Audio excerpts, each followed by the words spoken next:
नमस्कार मित्रांनो, मुद्द्याचं बोला या यूट्यूब चॅनलमध्ये तुमच्या सर्वांचं हार्दिक स्वागत. अंकिताताई निंबाळकर यांनी सर्जा हा फलटण येथेच पैलवान अभिजितभाई पवार यांना विकला. तब्बल 60 लाख रुपयांना हा बैल म्हणजे सर्जाची विक्री झाली.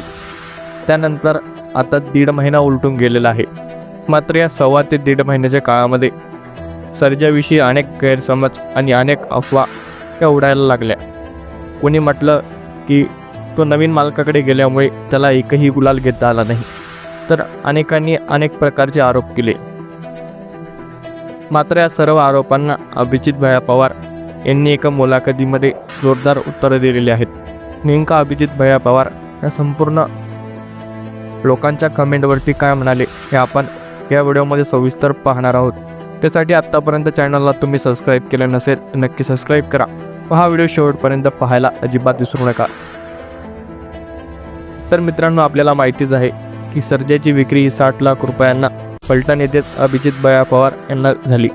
अभिजितभाई पवार यांनी या मुलाखतीमध्ये सांगितलं की आत्तापर्यंत सर्जाने 3 ते 4 गुलाल घेतलेले आहेत. त्याचबरोबर अनेक जणांनी त्यांना असेही कमेंट केले की सर्जा हा जिंकत नसण्यामागे काही अंधश्रद्धा असल्याचं देखील बोललं जात होतं. कोणी असं म्हटलं की सर्जावरती कोणी काहीतरी अंधश्रद्धा केलेली आहे, कोणी लिंबू नारळाविषयी देखील बोललं. मात्र हे सर्व आरोप पैलवान पवार यांनी फेटाळून लावलेले आहेत. त्याचबरोबर अनेकांना त्यांच्यावरती टीका करताना हे देखील म्हटलं की हा तळतळाटाचा बैल तुम्ही का विकत घेतला, अशा प्रकारच्या देखील अनेक कमेंट त्यांना आल्या. यावरती अभिजितभाई पवार यांनी कमेंट करणाऱ्यांना जोरदार प्रत्युत्तर दिले आहे. तुमच्यात जर दम असेल तर माझ्यासमोर या, सोशल मीडियावरती कमेंट करू नका, अशा प्रकारचं प्रत्युत्तर देखील त्यांनी या कमेंट करणाऱ्यांना दिलं आहे. त्यामुळे अशा प्रकारचे लोक जे कमेंट करतात त्यांना एकतर बैलगाडा क्षेत्राविषयी माहीत नाही किंवा ते लोक नवीन आहेत, किंवा त्यामुळे अशा लोकांना बैलगाडा क्षेत्राविषयी माहिती नसतं आणि अशा प्रकारचे लोक कमेंट करतात. त्यामुळे तुमच्यामध्ये जर दम असेल तर माझ्या समोर या, असा थेट इशारा अभिजितभाई पवार यांनी दिला.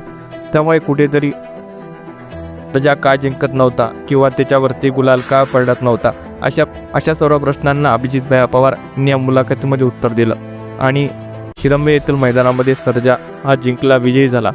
त्यामुळे सर्वांना त्याच्या विजयाने प्रत्युत्तर दिलेलं आहे. त्यामुळे वेगाचा शेवट सर्जा हा वेगाचा शेवटच राहणार, अशा प्रकारची प्रतिक्रिया देखील त्यांनी दिली. या संपूर्ण व्हिडिओविषयी आपली प्रतिक्रिया आम्हाला कमेंट बॉक्समध्ये नक्की सांगा व हा व्हिडिओ तुम्हाला आवडला असल्यास चॅनलला सबस्क्राईब करायला अजिबात विसरू नका. मनपूर्वक धन्यवाद.